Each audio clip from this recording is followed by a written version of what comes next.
has to get it in. Mitchell in the corner. Can't hit. And Dallas hangs on. 81-80 the final as the Wings win a thriller in England.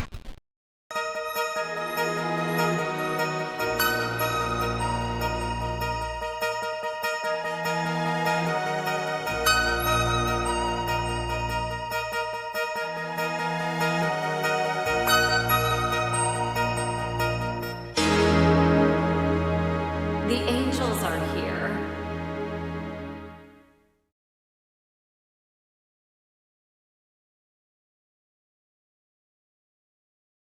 What's going on, everybody? I just want to let y'all know before we start the video, man, that if you big shout outs to my boy El Professor, who sent $20 to the Cash App last week, and my boy Nate Joseph, who actually sent $20 back over the weekend through PayPal. Man, I want to thank both of them for sending those $20 donos, and really want to thank them for that. And if you want to donate to the channel, I will put you in this donation list that you see on the screen. And thank you to anybody in advance who donates to the channel. Let's get to the video, y'all. What up, y'all? This your boy Ace here. And welcome to Ace's Angels, y'all. Let's go through it, man. Let's go through it, man. Oh my God, man. Once again, I'm proving right. I'm proving right every time about this chick, bro. Every single fucking time, man, I'll be proving right about this chick, bro. It's easy work at this point. It's easy work. Easy work. So, last night's loss against the Dallas Wings. Embarrassing loss, by the way. Even though it's only a 1-point win. But they were down by 17 to the lowly Dallas Wings at one point. They were getting cooked. The Fever were getting cooked by Leroux and Maddie Segrist in this game. And then a little bit of Paige Bueckers sprinkled in there as well. But they was getting cooked. Getting ferociously cooked. It looked like one of the Sparks losses that they had with the way the front line was playing, bro. The forwards and shit. Like, it was just crazy. Crazy work. But yeah, man, so there was some blame. There was a lot of blame in the fan base for Stephanie White. And Stephanie White definitely choked this game away. Once again, she loses to another rookie head coach. She has been getting out coached by rookies. We saw it with Lynn Roberts in one game, Carlson Mesko in another game. Now Chris Koclanes, and Natalie DeCoste as well. The rookies that she has beaten is who has it been? Let me look real quick. I'm trying to remember off the top of my head who exactly Stephanie White is lost. I mean that she has beat. Oh, so she's beat Tyler Marks, right? And Rashid Mazanin, the French coach that's for the Connecticut Sun this season. She's beating them too. She's beating those two guys. But everyone else, super mediocre. So she's beating Tyler Marsh and Rashid Mazioni. Nobody else. Everyone else is beating her this season. And I'm supposed to believe she's a good coach. Losing to rookies. Especially rookies that have young teams like Chris Koclanes. A guy that was... People swear he's a bad coach, man. People swear he's a bad coach. I've seen good things from Chris Koclanes. I think right now, I'm willing to say he don't got the team that Stephanie White got. He don't got 3 All-Stars. You know what I'm saying? I think he been coaching better than Stephanie White lately. Like he's starting to learn. He's starting to pick it up. He's starting to pick it up. And at some point, I think Tyler Marsh may get it. We don't know. We don't know for sure. But I think at some point he might figure it out. I might have to wait until next season for Tyler Marsh. But I think at some point he's gonna figure it out. It's a difficult situation in Chicago, man. It's just a difficult situation to win in right now. But so far, and I like the way he's been. Him and Kurt Miller have been picking the talent. You know what I'm saying? They got my girl Grace Berger, who y'all saw yesterday. She's on the team for the rest of the season. So this last month of the season, she's here. Y'all got a chance to see her, like I said. He opted with JJ Quinterly in that game because JJ was playing really good defense on Kelsey Mitchell, but Grace was too. But I think he felt like the way the team was going in that particular game, because he really didn't make a lot of change. Like he really didn't go to the bench really in that second half. He just stuck with the high hand. I think that's a great coaching decision, by the way. If your team is doing great, don't take anybody out. I didn't have a problem with him keeping Grace Berger on the bench. I was like, look, the team is rolling right now. The way it's constructed, roll with that team. You know what I'm saying? You don't got to force anybody in there. I did think at times they needed Grace on the court, but I was like, it's fine. You know what I'm saying? Because I thought JJ was holding her own, especially defensively. So I was cool with that. But, yeah, Chris Koclanes was out coaching this girl. Really out coaching her. But the fan base was kind of, they was blaming Stephanie, but there was some people that was saying Stephanie threw the game because especially at one point, she had Bree Turner in there and Dantas at the same time. Dantas has just been having a bad season. And she had Demiris Dantas in there at the same time, right? So a lot of people thought she was throwing the game right there, just having those two out there together. And I gotta say this. I do think coaches throw games sometimes, but I don't know if she was like, there was just a conspiracy theory out there that she was throwing the game, let Paige Bueckers win or whatever, but because of the lesbian agenda or whatever, but I don't believe that. I think that's like people really overthinking. Now, they could be right. Could be right, because I'll be doing my own conspiracy theories over here, so I can't be a what they call it, damn, I forgot the name, man. You know, like Two-Face, like basically, I forgot the word, man. When I be doing these videos, man, my brain be getting fried. Y'all might hear me, if y'all ever watch my videos, y'all might hear me like the most obvious words, the most obvious names, and I can't think of them all the time in my head. So I just had a brain fart right there. But y'all know the word, man. So I said Two-Face. So just so y'all know without the word that I was talking about. It'll probably pop up in my head later. But like a hypocrite type of thing. Was that the word I was thinking of? Was it hypocrite? It might have been hypocrite. I don't know. But anyways, I think she's just a bad coach, and she got out-coached in this game. That's what I think.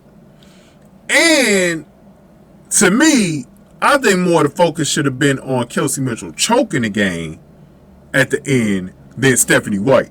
Now, Stephanie White did call that timeout, so a lot of people also thought she was giving away the game for calling the timeout right there, the reset timeout. But if you thought about it, when you saw the play, I mean, what the hell was Kelsey Mitchell doing? She was dribbling. Like, you got to get, like, dude, you got almost 1 second on the shot clock. Why are you still dribbling and not setting up for your shot? And so, I think it was Ryan Rucco that was explaining she was about to have her back turned to the basket. So that's why Stephanie White called the timeout right there. I actually didn't have a problem with that timeout. It was a little bit like the timing, but it's very possible Kelsey Mitchell was going to dribble that damn clock out. And that would have been 10 times worse. It's almost like she was protecting Kelsey Mitchell from herself almost. Because Kelsey Mitchell, she gets in this zone where she doesn't look to pass to anybody. She just dribbles the shit out of the basketball. And this is why I be getting on her ass. Because she is such a selfish player. And then, so she calls timeout, right? We still got enough time to get this game-winning shot. So, Kelsey Mitchell, I mean, if you're the coach, you're probably more than likely giving the ball to Kelsey Mitchell in this situation, right? She's supposed to be the best shooter out there until Caitlin gets back. So, you're going to give her the ball. I didn't have a problem with her having the ball. But she got the ball, and goddamn, I think Paige was on her on that last play. Let me go back on my app real quick to see who was on Kelsey Mitchell on that last play. Hold on, let me look real quick. Gotta reload this. Hang on a sec. I think it was Paige, because somebody tall was on that play. Let me go back to the last play. Okay, I got it pulled up, guys. So let's see. Okay, who's inbounding the ball? Is it Sophie? Yeah, Sophie's inbounding the ball. Gives it to Mitch right here. No, it was JJ Quinterly. JJ Quinterly got her. And she missed it. And it was a bad shot, too. Like, it was ugly. It wasn't even like one of those. Remember, for those of y'all that watch the NBA, my Toronto Raptors, when they won the championship that season. Remember when Kawhi Leonard beat the Philadelphia 76ers to move on to the Eastern Conference Finals? He got that famous shot where it went, but it bounced off the rim and then went back in. Remember that shit? She didn't even get one of those. She didn't even get one of those shots off. Like, this shit literally brick.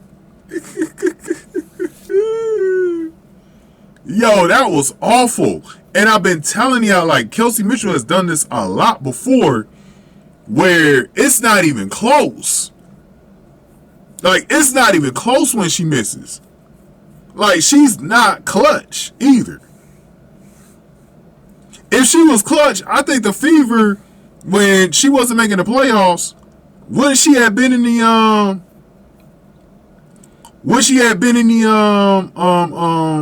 the playoffs before Caitlin got there? If she was so clutch, because she could have won a lot of those games on her own just at the end. Like, that's crazy, man. So those 24 points are empty as hell because you didn't get the win. You didn't get the win. Shout out to Jaylee Quinley, man, because she was defending her on both of those plays. That's why that's why I said that was good coaching. Because even though you want Grace Berger in there, I mean, JJ Quinterly was really handling Kelsey Mitchell. You know what I'm saying? She was giving her all types of troubles. So Chris Koclanes made the right move. And there will be games where Grace is able to finish with the team, you know, but that game right there, just because it was against an old team, you don't bring her in. You know what I'm saying? Y'all ain't gonna hear me cap on players I like. You know what I'm saying? If I feel like they shouldn't be in the lineup on a certain game, they shouldn't be in there. We got to go win this game. You know what I'm saying? In that situation, JJ Quinterly, you could say she won the game for him. Like, just the way she defended Kelsey. You know what I'm saying? And she's a great defender anyways, if you watch that West Virginia. She was a great fucking defender. You know what I'm saying? But, so shout out to her. It's another choke job, man. You know, you got Maddie Segrist over here. Got 35 minutes. I mean, she coming off an injury, too. Like, she was injured, like, she was coming off an injury, like, what, a week or two ago? 9 of 13 from the field, 3 of 5 from 3. She was cooking, man. 22 points, 5 rebounds, and a steal. Then, off the bench, Lee Yaroo was cooking, too. 26 minutes, 7 of 14 from the field, 2 of 6 from 3, 4 rebounds, 2 steals, 20 points. Leah Root was cooking. And I disagree with anybody who thought Leah Boston got fouled on that play. Remember that play where it was looking like it was going to be an offensive foul and then he challenged it? No, I think Leah Boston held her long enough. I think that foul was called the right way. I don't think that was a foul on Leah Root. You know what I'm saying? So I think the refs got that one right. And it ain't been a lot of times where the refs would get that shit right. But I think they got that one right. You know? And Paige had missed that midi to win, to really seal the game. You know, but she still had a nice night though. She was 16 points, 8 assists, not efficient at all really from the field. 6 and 19, that was kind of horrible. All 4 from 3, but still 2 steals, 8 assists, 5 rebounds. She still did her thing, man. She still did enough in that game to help the Wings win that game and cook the fever. And I believe, is this the last Wings fever meeting of the season? Yep, it is. So they was finally able to get them on that 4th game. They've been close too. Like, the Wings have been very close to beating the Fever. They've been getting kind of close, but then, you know, the Fever, they go on these wild runs in the 4th to get them out of there. So it is what it is. But yeah, man, just a lot of bad coaching decisions, man. Chloe Bibby had only 12 minutes. She had 11 points, but we're going to talk about her in a separate video.